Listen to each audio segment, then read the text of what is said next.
মাছের ঝোল করবো রুই মাছ একটু সবজি দিয়ে। আগে আমি বড়িটা ভেজে নিই, সাথে বড়িও দেবো মাছের ঝোলে। রুই মাছের ঝোল করবো, নুন হলুদ মেখে রেখেছি। আর এদিকে একটু সবজি কেটে নেবো সাথে সাথে। বড়ি আমার ভাজা হয়ে গেছে, আর উঠে নিই। এদিকে মাছের নুন হলুদও মেখে রেখেছি। এবার মাছগুলো তুলে দেবো।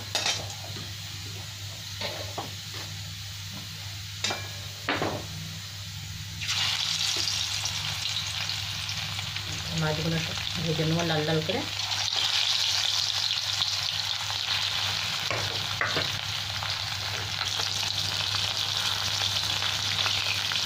মাছগুলো ভাজা হয়ে গেছে, উঠে নিই। আরও কটা মাছ আছে, সেটাও ভেজে নেবো এরকম লাল লাল করে।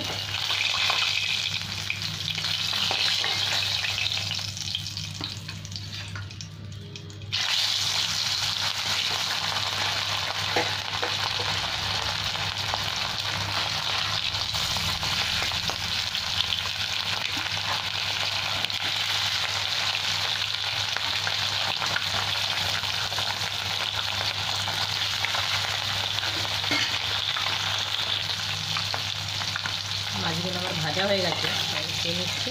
এই তেলের মধ্যে আমি 5 ফোঁড়ন দিয়ে দেবো। আর এখানে কেটে রেখেছি গাঁটকপি আর একটু আলু, এটাকে হালকা ভাজিয়ে নিয়েছি। তেলের মধ্যে দিয়ে ভেজে নেব।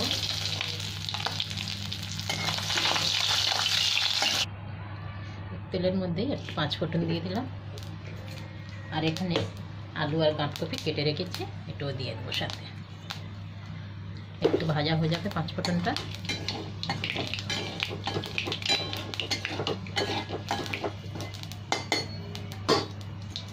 এবার হয়ে গেছে, দিয়ে দিলাম। নুন আর হলুদ দিয়ে দেবো একটু।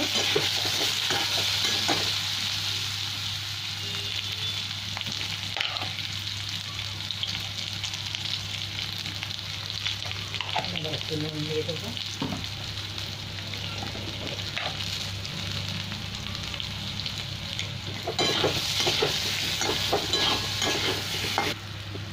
এখানে আমি কটা ছিঁড়ে রেখেছি কাঁচা লঙ্কা, ওটা দিয়ে দিলাম। আর একটু কাশ্মীরি লঙ্কার গুঁড়ো দিয়ে দিলাম, কালার এসে যাবে। সাথে দুটো টমেটো কেটে রেখেছি, এটা দিয়ে দিলাম। এবার একটু ভালো করে কষে নেবো। তারপর আমি পালং শাক দিয়ে দেবো। কেন আগে সবজি দিয়েই করছি তো মাছের ঝোল, একটু সবজিগুলো ভেজে নেবো। সাথে আমি পালং শাকটা একটুখানি দিয়ে দিলাম।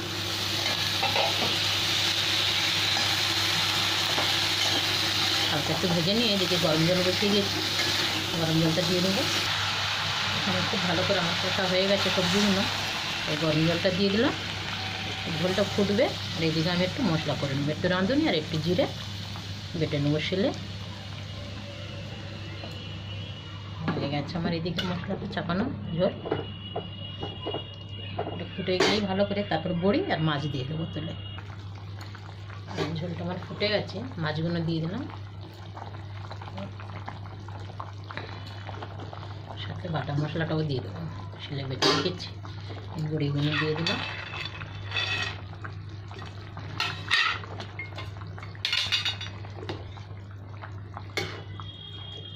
এখানে জিরে রাঁধুনি বেটে রেখেছি, এটা দিয়ে দিলাম। একটু ঝোলটা কমে যাবে, গ্যাসটা বন্ধ করে দেবো।